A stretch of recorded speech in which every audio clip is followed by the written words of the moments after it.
Hello everyone, जय माँ काली। आज का जो टॉपिक है वो सैटर्न के ऊपर है। सैटर्न को जो दो एक्स्ट्रा एस्पेक्ट मिले हैं, थर्ड एस्पेक्ट और टेंथ एस्पेक्ट, वो क्यों मिला है? हर प्लैनेट के पास सेवेंथ एस्पेक्ट होता है, सैटर्न के पास भी सेवेंथ है, लेकिन उनके पास स्पेशल दो एस्पेक्ट भी हैं। बट जैसे देवगुरु बृहस्पति को फिफ्थ और नाइन्थ मिला है, मंगल को फोर्थ और एट्थ मिला है, इसी तरीके से सैटर्न को थर्ड और टेंथ मिला है। हर हर प्लैनेट को, ये जो तीन प्लैनेट्स हैं जिनको स्पेशल एस्पेक्ट्स मिले हुए हैं, इसके पीछे एक रीजन है, कालपुरुष की कुंडली। आज हम लोग बृहस्पति और मंगल की बात नहीं करेंगे। मैंने एक शॉर्ट वीडियो बनाया था, मेरे शॉर्ट्स में मैंने डाला है कि मंगल को क्यों मिले हैं, बृहस्पति को क्यों मिले हैं और शनिदेव को क्यों मिले हैं। बट आज हम सिर्फ शनिदेव के एस्पेक्ट की बात करेंगे। अगर आप कालपुरुष की कुंडली देखोगे, क्योंकि देखो कालपुरुष की कुंडली इज द रूट, कालपुरुष की कुंडली से सब कुछ निकला है। सैटर्न कर्म कारक है, ये हर इंसान जानता है। बिना सैटर्न के एक्टिवेशन के हमारी लाइफ में कोई भी इवेंट घटित हो ही नहीं सकता। जब तक हमारे सैटर्न हमारे लग्न से और हमारे उस पर्टिकुलर प्राप्ति के हाउस से जिसके हम इवेंट होने की संभावनाएं देख रहे हैं, उससे कनेक्शन ना बनाए, उसको एक्टिवेट ना करें, सैटर्न जुपिटर या राहु केतु, तब तक हमारा होता ही नहीं है। सैटर्न का activation is very important for doing that particular thing. तो आज हम बात करेंगे, तो आप देखो जब सैटर्न कालपुरुष की कुंडली में थर्ड हाउस और टेंथ हाउस किस चीज का होता है, सैटर्न को तीसरा एस्पेक्ट मिला है और 10वां एस्पेक्ट मिला है सेवेंथ एस्पेक्ट के अलावा। तो अभी जो थर्ड हाउस है, that is a house of पराक्रम, हमारे खुद के, हमारे सेल्फ एफर्ट्स का हाउस है थर्ड हाउस। तो सैटर्न क्या है? कर्म। कर्म, इंसान जो खुद से मेहनत करता है, जिसको अपनी भुजाओं पर कहते हैं ना, काबिलियत, अपनी काबिलियत पर, अपनी भुजाओं पर भरोसा होता है, अपने खुद के सेल्फ एफर्ट्स पर, अपने पराक्रम पर, अपने एंटरप्रेन्योरशिप पर जिसको भरोसा होता है, दैट इज कॉल्ड पराक्रम, थर्ड हाउस।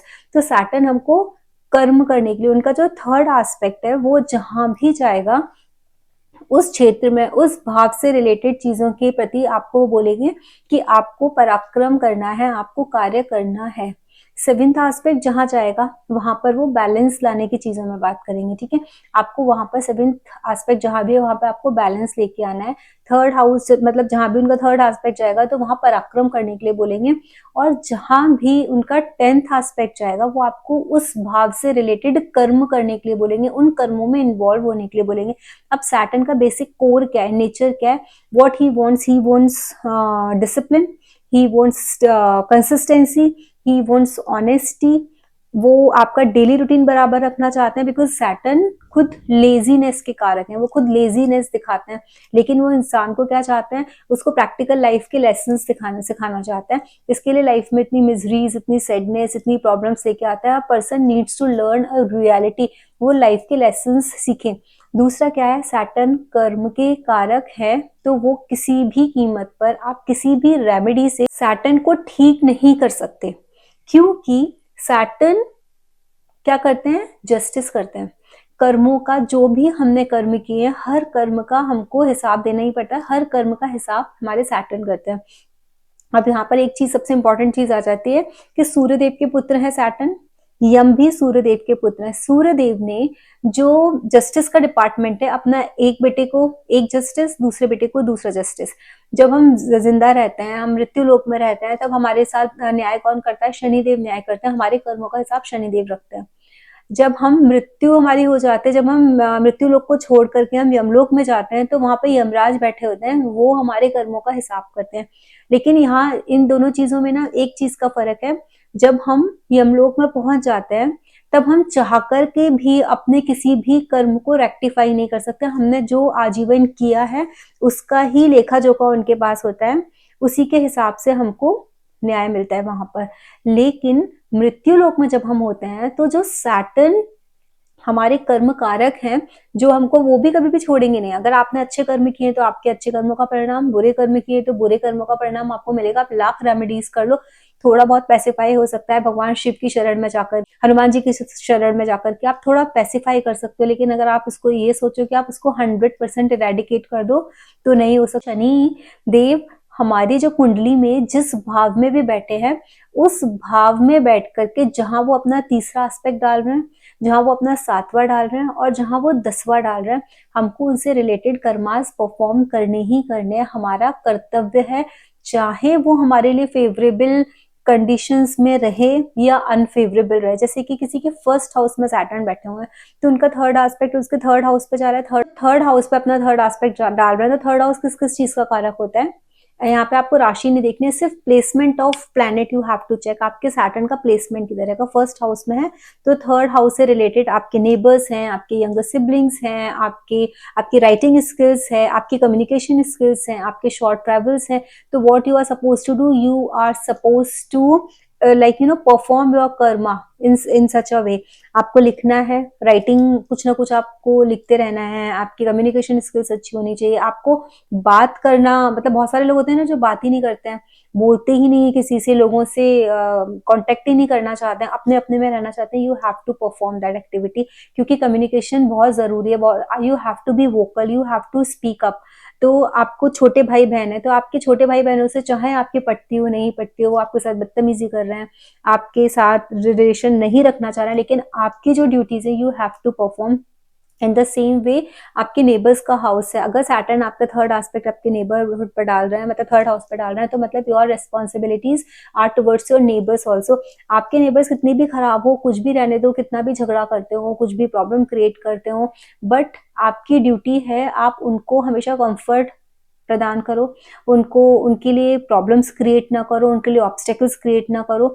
ये आपके थर्ड, आप छोटे छोटे ये करो, आप ट्रैवल्स करो, ये आपके थर्ड हाउस बता रहे हैं। आपको थर्ड हाउस से ये जो मैंने इसमें लिखा है ना रेमेडीज के बारे में, जो अपने थंबनेल में सैटर्न की जो रेमेडीज है वो यही रेमेडीज है। You have to align your performance, you have to align your karmas in day to day life. Like जो मैंने अभी आपको का थर्ड हाउस पे एस्पेक्ट है तो जो बताया, you have to be in those because your parakram is showing in the third house, you are supposed to put your efforts in that particular zone।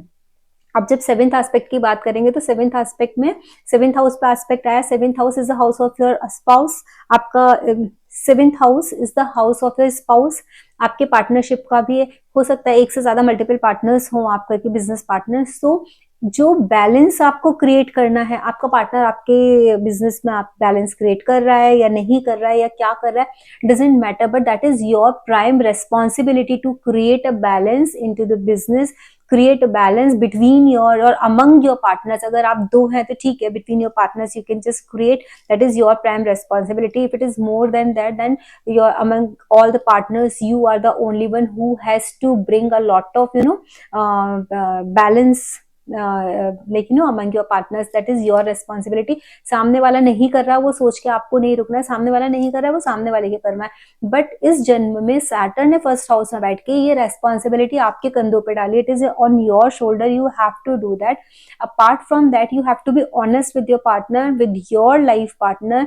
आपकी इसी तरीके से आपका स्पाउस हो सकता है एक बैलेंस लाइफ में क्रिएट ना करे, वो समझने की कोशिश ना करें, बट ठीक है, आप ये सोच सकते हो this is your Karma, because जहां सैटर्न बैठे हैं, जहां एस्पेक्ट डाल रहे हैं, उन्होंने इस जीवन में आपको वो रेस्पॉन्सिबिलिटी देकर के भेजा है, this is your responsibility and you have to perform this responsibility.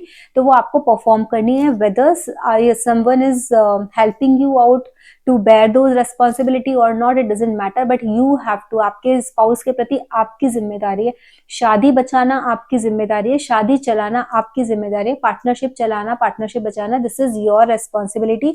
इसको हंसी हंसी आप एक्सेप्ट कर लो तो ठीक है, दुख के साथ करो तो भी ठीक है, बट आपको ही करना है। अगर आपको अपने लाइफ में बैलेंस चाहिए, if you want your karma should be align, your karma should be proper, you have to accept that bitter truth. If it is bitter for you then you have to accept it. जब से हम बीमार हो जाते हैं, बीमार होने के बाद किसी को वो कड़वी दवाई खाना अच्छा लगता है, नहीं अच्छा लगता, किसी को इंजेक्शन लगवाना अच्छा लगता है, नहीं लगता, किसी को हॉस्पिटलाइज होना अच्छा लगता है, एकदम ऐसा लगता है केज में है, हम फ्री नहीं है, ऐसे कैप्टिवेटेड होना किसी को अच्छा लगता नहीं होता, लेकिन हमारी मजबूरी है ना, हम बीमार हैं, हमको अपनी बीमारी ठीक करनी है।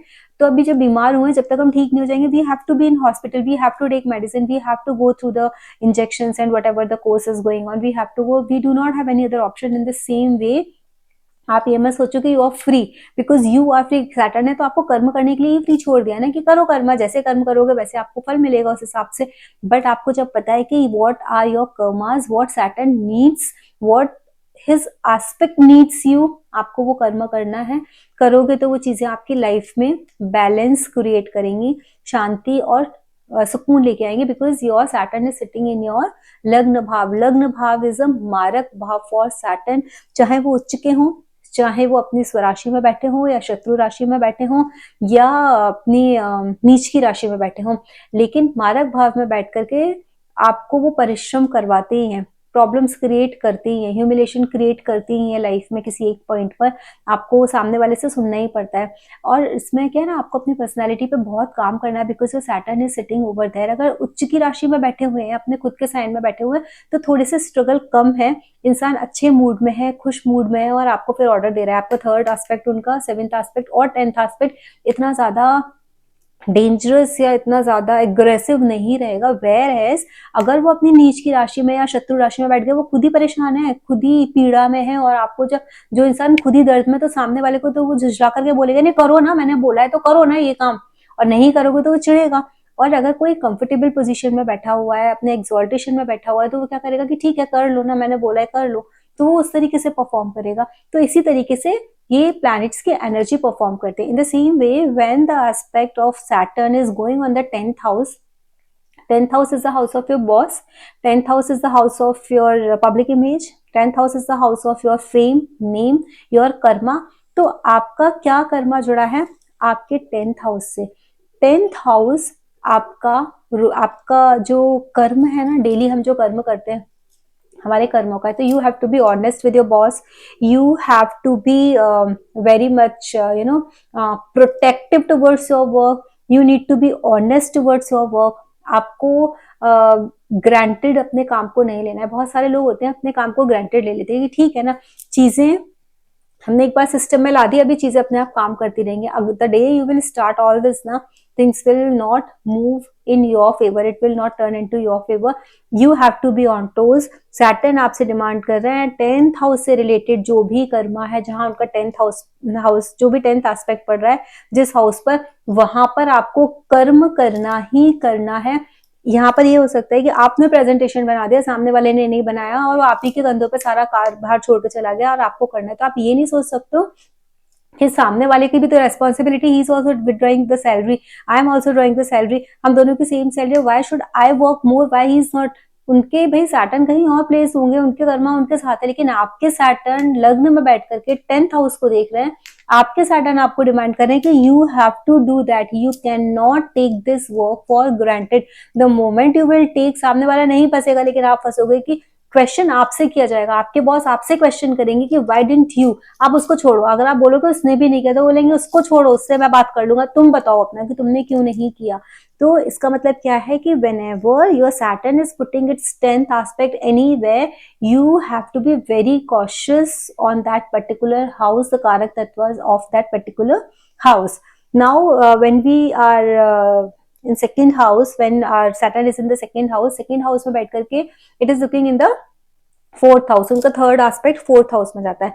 पराक्रम में आपको कहाँ दिखाना है, जिसका सेकंड हाउस में सैटर्न बैठा हुआ है, उनकी जो रेस्पॉन्सिबिलिटीज है ना टुवर्ड्स देयर मदर, क्योंकि वो मातृभाव है, वो सुख का भाव है, वो आपका घर है, वो आपका कंफर्ट जोन है. आपकी रेस्पॉन्सिबिलिटीज आपके घर की तरफ है. You have to perform your responsibility towards your family. Family के साथ टाइम स्पेंड करो, मदर के साथ टाइम स्पेंड करो, अपने स्पाउस के साथ टाइम स्पेंड करो, अपने बच्चों के साथ टाइम स्पेंड करो. घर में आपको टाइम देना है, घर की तरफ, घर में पराक्रम करना है, घर की रिस्पॉन्सिबिलिटीज. आपने देखा बहुत सारे लोग होते हैं कि जिन्होंने अपनी वाइफ के ऊपर छोड़ दिया, वाइफ ने हस्बैंड के ऊपर पूरा छोड़ दिया, वो देखते ही नहीं है घर की किसी भी चीज को, उनको कोई मतलब ही नहीं होता है. बट अगर आपका सैटर्न, जिसका भी सैटर्न सेकंड हाउस में है, purposely this person should take the charge of that thing, कि वो उनकी रेस्पॉन्सिबिलिटी है, तो आपका सैटर्न एकदम बराबर करेंगे. देखो जो मैं बताती जा रही हूँ ना इनके पार्ट्स की, हमको ये करना है, ये करना है, ये करना है, these are the remedies if the Saturn is not performing well. खराब की मैं इसलिए बात नहीं करूंगी क्योंकि खराब किसी का है तो उसको पता ही है कि मेरे सैटर्न इस हाउस में बैठे हुए हैं और मेरे को ये प्रॉब्लम दे रहे हैं. इस वीडियो में हम ये बात करेंगे कि अगर किसी के सैटर्न खराब भी परफॉर्म कर रहे हैं, तो what your responsibility, what is the right thing to perform, like related to those house. अगर आप वो सारी चीजें अपनी लाइफ में लेके आ जाते हो, अपने अपने रूटीन में, अपने डेली सिस्टम में आप उसको इनबिल्ट कर लेते हो, तो आपको वो सारी प्रॉब्लम से निजात मिल जाएगा. अब आप ये देखो कि सेकंड हाउस में बैठ के सेवेंथ एस्पेक्ट वो एट्थ हाउस पे डाल रहा है। एट्थ हाउस किसका है? एट्थ हाउस सडननेस का है, अचानक कोई चीज हो जाना, हमारे बहुत सारे सीक्रेट्स होते हैं। एट्थ हाउस आपके ससुराल का भी हाउस है, राइट? आप ऑकल्ट का हाउस है, रिसर्च का हाउस है, बहुत सारी गुप्त चीजों का हाउस है, वो आयु भाव है, वो एक्सीडेंट का हाउस है। तो ये हाउस है ना, सेकंड हाउस में जब सैटर्न, सेकंड हाउस क्या है? मुंह से पीना, है ना, हमारा मुंह है ना, तो वो मतलब अगर आप बूज करते हो, आप ड्रिंक करते हो, एट्थ हाउस आपका एक्सीडेंट है, तो ऐसे लोगों को क्या करना है? ड्रिंक एंड ड्राइव बिल्कुल भी नहीं करना है, क्योंकि ड्रिंक एंड ड्राइव करोगे तो सडननेस का भी हाउस है ना, एक्सीडेंट सडनली हो जाता है, अचानक से, किसी को पता थोड़ा ना होता, प्लान थोड़ा ना होता कि सडनली एक्सीडेंट हो गया। तो जिसका भी सैटर्न सेकंड हाउस में बैठा है, they have to be very cautious after consuming alcohol. They are not suppose to drive at all, they are not suppose to keep secrets in their life. अगर आप अपनी लाइफ में कुछ secrets रखते हो, कुछ एक सीक्रेट लाइफ जीते हो, हर इंसान के लाइफ के कुछ ना कुछ सीक्रेट्स होते हैं, कुछ ना कुछ ऐसी चीजें होती है वो जो छिपाता है दुनिया से या नहीं बताना चाहता है। तो स्पेशली क्योंकि सेवेंथ हाउस कालपुरुष की कुंडली में स्पाउस का भी होता है, तो आप ऐसा कोई भी कृत्य मत करो, ऐसा कोई भी काम मत करो, स्पेशली जो सेकंड हाउस में बैठा है, कि जहां आपको अपने स्पाउस से कोई चीजें छिपानी पड़े, कोई हिडन चीजें हो आपकी लाइफ में। क्योंकि अगर इस तरीके से होगी तो उसकी energy will not work in the proper way. आप ना रिसर्च करो, कोई अच्छे अच्छे आर्टिकल्स पढ़ो, ऑकल्ट से रिलेटेड चीजों में जाओ। इंश्योरेंस ही थर्ड पार्टी का भी ना, इंश्योरेंस से रिलेटेड भी हाउस है ये। अगर आपका कोई बिजनेस है या फिर आप कोई जॉब कर रहे हो, तो उस तरीके की अगर आप बिजनेस या जॉब कर रहे हो जहाँ पर बीच में कमीशन का है, या इंश्योरेंस से रिलेटेड है, या टैक्सेशन से रिलेटेड है, या सीबीआई ऑफिसर्स वगैरह होते हैं, that also comes under cover जो होते हैं, that also comes in this eighth house, because ये सीक्रेसी का हाउस है। तो एट्थ हाउस में, सेकंड हाउस में बैठे हुए सैटर्न का सेवेंथ एस्पेक्ट एट्थ हाउस पे जाता है, तो आपको सबसे ज्यादा जो चीजें, ये सारी चीजें अगर आपकी लाइफ में नहीं है ना, नहीं कर सकते, तो आप एक काम तो कर सकते हो, that is your honesty. You have to maintain honesty with your own partner, क्योंकि आप अपनी लाइफ में ऐसी कोई चीज मत करो जो आपको छिपा करके रखनी पड़े, जो आप किसी को बता नहीं सको, वो आपकी लाइफ में प्रॉब्लम क्रिएट करेगी। अब इनका जो सेकंड एस्पेक्ट है वो, सॉरी, टेंथ एस्पेक्ट है सैटर्न का, वो किधर जाएगा? 11th हाउस में। अब जब 11th हाउस में इनका 10th एस्पेक्ट जाता है, तो 11th हाउस किस चीज का हाउस होता है? हमारे फ्रेंड सर्कल का, हमारे बड़े बहन भाइयों का, और हमारे गेन्स का, हमारी डिजायर फुलफिलमेंट का। किसी इंसान की लाइफ में यही सारी प्रॉब्लम्स है, भाइयों से नहीं बनती, बड़े जो बहन भाई हैं उनसे नहीं बनते, गेन्स नहीं हो रहे हैं, हमारी इनकम सोर्स अच्छा नहीं है, और सोशल सर्कल नहीं। It means there is a disbalance into your 11th house, क्योंकि आपका सेकंड हाउस के बैठे हुए सैटर्न 10th एस्पेक्ट उसमें डाल रहा है। आपके कर्म समाज के प्रति जुड़े हैं, क्योंकि वो सोशल सर्कल का भी हाउस है। आपको समाज के साथ बना के रखना है, समाज के साथ चलना है, समाज के बनाए हुए रीति रिवाज, कायदे कानून, उनके साथ चलना है। आपके बड़े सिबलिंग्स जो हैं, जो आपसे एल्डर हैं, बड़े बहन भाई, आपको रिस्पेक्ट दे रहे हैं, नहीं दे रहे हैं, आपको प्यार कर रहे हैं, नहीं कर रहे हैं, बट छोटा होने के नाते जो आपके रेस्पॉन्सिबिलिटीज है वो आपको बेयर करनी है, विच इज वेरी डिफिकल्ट, क्योंकि लोगों का ईगो इतना ज्यादा हाई होता है ना, उनको उस टाइम में ना तो रिश्ते नजर आते हैं, चाहे वो छोटे बहन भाई हो चाहे वो बड़े हो, उनको उनके रिश्ते नहीं नजर आते, क्योंकि जो बड़ा होता है वो बोलता है छोटा बदतमीजी कर रहा है, मैं क्यों बात करूं। और जब बड़ों के साथ नहीं होता तो बोलते मैं तो छोटा हूँ, बड़े होकर के इनको ही इतना वो नहीं है कि बड़े होने की जिम्मेदारी निभाए। तो लेकिन उनके सैटर्न की प्रॉब्लम नहीं, प्रॉब्लम आपके सैटर्न के, क्योंकि जो भी कर्म आप कर रहे हो वो आप अपनी खुशियों के लिए कर रहे हो, आप सामने वाले के लिए कुछ नहीं कर रहे, you are doing for yourself. तो ये आपकी responsibility, if you want to you know want to get a lot of gains in your life। Desire fulfilment का हाउस भी आपका 11th हाउस है, एम्पलीफाई चीजों को बढ़ाता है, वो भी आपका 11th हाउस है। If you really want something in your related to your 11th house, जो गेन्स के हाउस है, डिजायर फुलफिलमेंट के हाउस है, you have to bring balance समाज के साथ, बड़े भाई बहनों के साथ, और सोसाइटी के प्रति आपको अपनी रेस्पॉन्सिबिलिटीज निभानी ही है। If your Saturn is sitting in the third house, और थर्ड हाउस में बैठ करके वो आपके फिफ्थ हाउस को देख रहे हैं, उस पर थर्ड हाउस, थर्ड एस्पेक्ट डाल रहा है। थर्ड एस्पेक्ट क्या है? उनका पराक्रम है। फिफ्थ हाउस आपके बच्चों का है, फिफ्थ हाउस आपके मंत्र रेसाइटेशन का है हाउस ना, मंत्र चैंटिंग का हाउस है। आप मंत्र रेसाइट करो, आप अपने एजुकेशन का हाउस भी वो है, आप अपनी हॉबीज भी वहां से करते हो, क्योंकि वो क्रिएटिविटी का हाउस है, इंटेलिजेंस का हाउस है, और वो आपके फ्यूचर प्लानिंग का भी हाउस है, आपके लव अफेयर का भी हाउस है, वो स्टॉक मार्केट का भी हाउस है। ठीक है, तो ये सारे जो फिफ्थ हाउस है, पढ़ने पढ़ाने का भी हाउस आप देखो फिफ्थ हाउस है। जब आपके थर्ड हाउस में बैठे सैटर्न आपके फिफ्थ हाउस पे देख रहे हैं, तो आपकी रेस्पॉन्सिबिलिटी है कि आप ये सारे कर्मास परफॉर्म करो। If not, you have to take care of your children so well. अपने बच्चों को संस्कार देना, अपने बच्चों की एक एक एक्टिविटी पर ध्यान रखना इज योर रेस्पॉन्सिबिलिटी। बाद में आप किसी को बोल नहीं सकते। आप अपने स्पाउस को दोष दो, बच्चों को दोष दो, उनकी कंपनी को दोष दो, वो बच्चों की और आपकी वाइफ की या अपने आपके हस्बैंड की प्रॉब्लम नहीं है। That is a problem of your child, because you are suppose to take care of your kids. आपको आपके बच्चों पे ध्यान देना, because your Saturn is sitting in the third house, your spouse Saturn is not sitting in the third house. वो आपकी जिम्मेदारी है। जितना ध्यान आप अपने बच्चों को दे लोगे और उनको बना लोगे, कोई दूसरा नहीं कर पाएगा। तो that is your prime responsibility to take care of your kids. अगर सोचो आप इस स्टेज पर हो, you are very young and you do not have kids, तो आपका एजुकेशन चल रही है, तो what is your prime responsibility? Saturn आपसे क्या बोल रहे हैं? आपसे बोल रहे हैं कि आप पढ़ाई करो, अपनी एजुकेशन पे ध्यान दो, क्योंकि सेवेंथ एस्पेक्ट उनका 9th हाउस पर है, विच इज योर भाग्य। आप जब तक आप पढ़ाई पे ध्यान नहीं दोगे, आप अपने भाग्य का निर्माण नहीं कर सकते हो। इसी तरीके से जब बच्चों के ऊपर आप ध्यान नहीं दोगे, आप बच्चों को संस्कार नहीं दे सकते हो। आपका बच्चा भी एक दिन, आप आज फादर हो इस बच्चे के, अब ये सेवेंथ एस्पेक्ट जा रहा है 9th पर, आपकी रेस्पॉन्सिबिलिटी आपके फादर की तरफ है, जितना आपके बच्चे की तरफ है उतना ही आपको आपके 9th हाउस को अच्छा करना है। अपने फादर की, अपने गुरु पर, अपने मेंटोर पर ध्यान दो। तो ये बच्चा भी एक दिन जब फादर बनेगा और वो जब आपको देखेगा, तो वो आपको प्रॉपर ध्यान देगा, क्योंकि उसको आप ही सिखा रहे हो कि किस तरीके से उसको अपने फ्यूचर में परफॉर्म करना है। तो आपकी रेस्पॉन्सिबिलिटी 9th हाउस की तरफ, क्योंकि सेवेंथ एस्पेक्ट जा रहा है, आपके फादर की तरफ, आपके गुरु की तरफ, आपके रिलीजन की तरफ मंत्र चैंटिंग करो। मंत्र चैंटिंग अपने बच्चों को भी सिखाओ, अपने रिलीजन को, जिस रिलीजन में भी आपने बर्थ लिया है, बॉर्न हुए हो, आपको उसको फॉलो करना है, उसका ट्रेडिशन फॉलो करना है। That is your responsibility. Saturn is asking you to, because Saturn आपकी रूढ़िवादिता है, परंपरा है, उनको निभाना है। पुराना जो चली आ रही है आपकी कुल की परंपरा, उसको कंटिन्यू करना इज योर रेस्पॉन्सिबिलिटी। और वो अपने बच्चों में भी वो संस्कार देना इज योर रेस्पॉन्सिबिलिटी।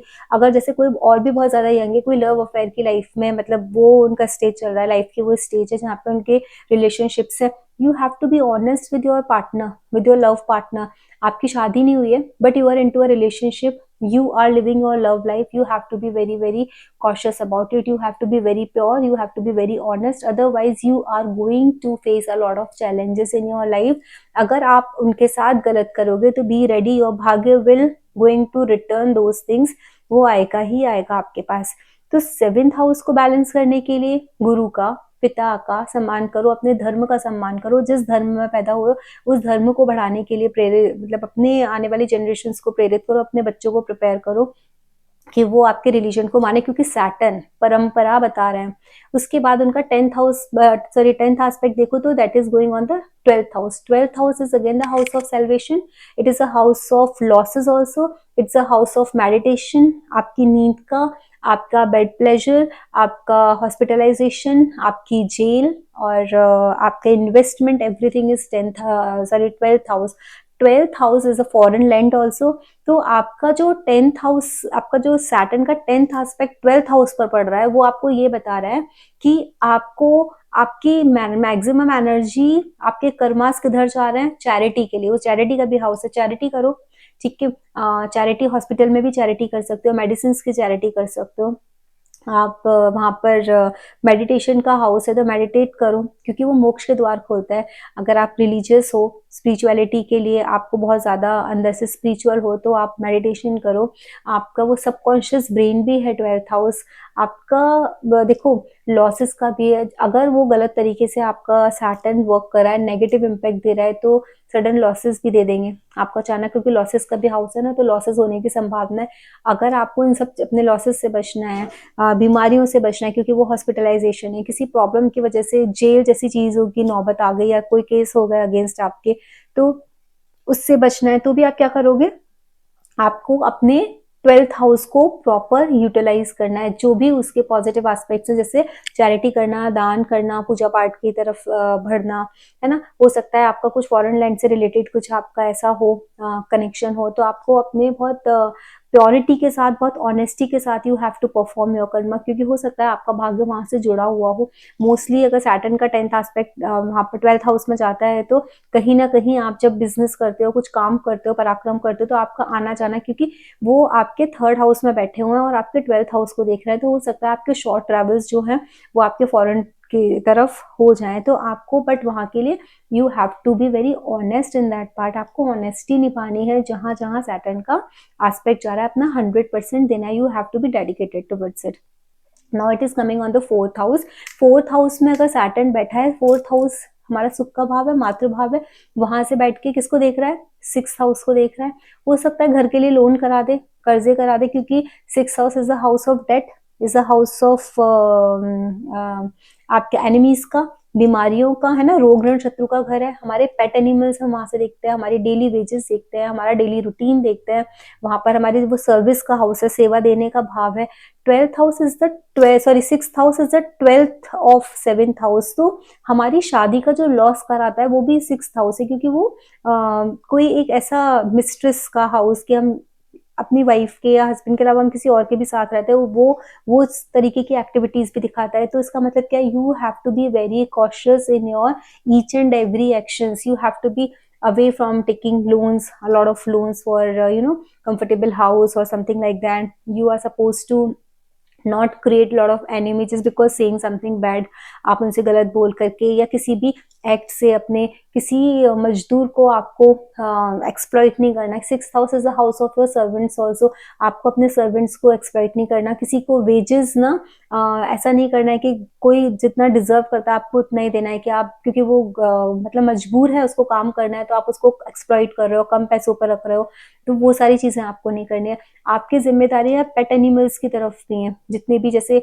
गौ सेवा करना, पेट्स की जो भी डॉग्स वगैरह के लिए एनजीओज हैं, कोई बीमार जानवर आपने या जिस कोई घायल जानवर आपने देखा, तो you have to be kind towards animals, पशु पक्षियों की तरफ आपको ये होना है, बहुत ज्यादा सॉफ्ट रहना है, काइंड रहना है। That is your responsibility. Apart from that, if you see the 7th aspect of your Saturn is going on the 10th house. 10th house में 7th एस्पेक्ट जाने से पता है क्या होता है?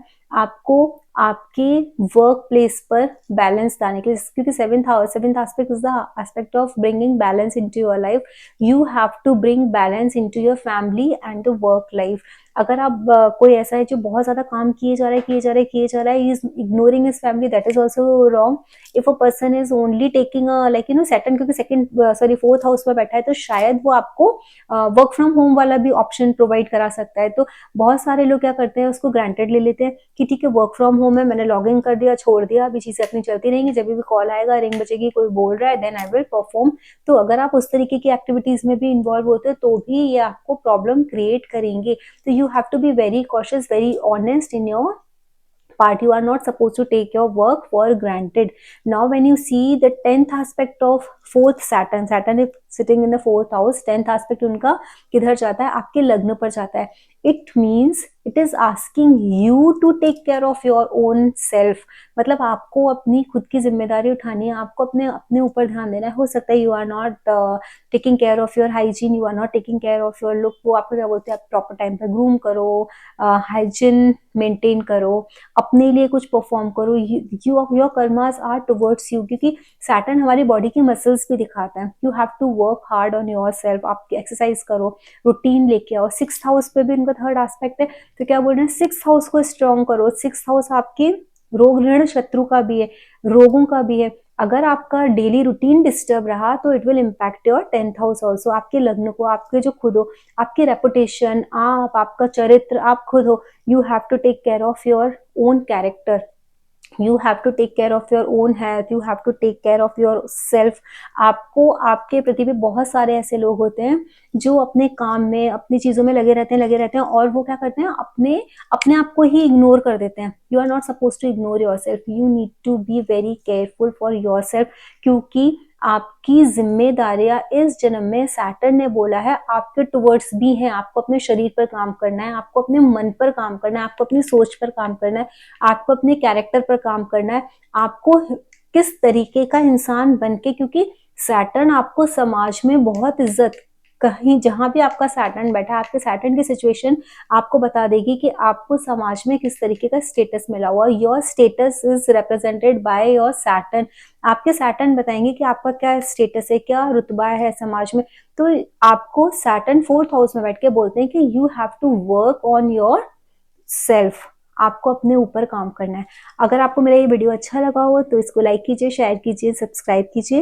एस्ट्रोलॉजी का एक कोर्स मैं लॉन्च कर रही हूँ अप्रैल मंथ में, और उसके लिए एक मैंने व्हाट्सएप का लिंक क्रिएट किया है, ग्रुप बनाया है, उसका डिस्क्रिप्शन बॉक्स में मैंने दिया, जिससे इसको भी ज्वाइन करना है, इंटरेस्ट हो तो वो उस ग्रुप को ज्वाइन कर सकते हैं। और एक मैं फ्री वर्कशॉप ले रही हूँ 3 डेज की एस्ट्रोलॉजी के ऊपर, वो मार्च में, मार्च 15, 16 एंड 17। आप उस ग्रुप को ज्वाइन कर लीजिए और आपको सारे इन्फॉर्मेशन उस वर्कशॉप के भी वहां पर मिल जाएंगे। तब तक के लिए जय मां काली।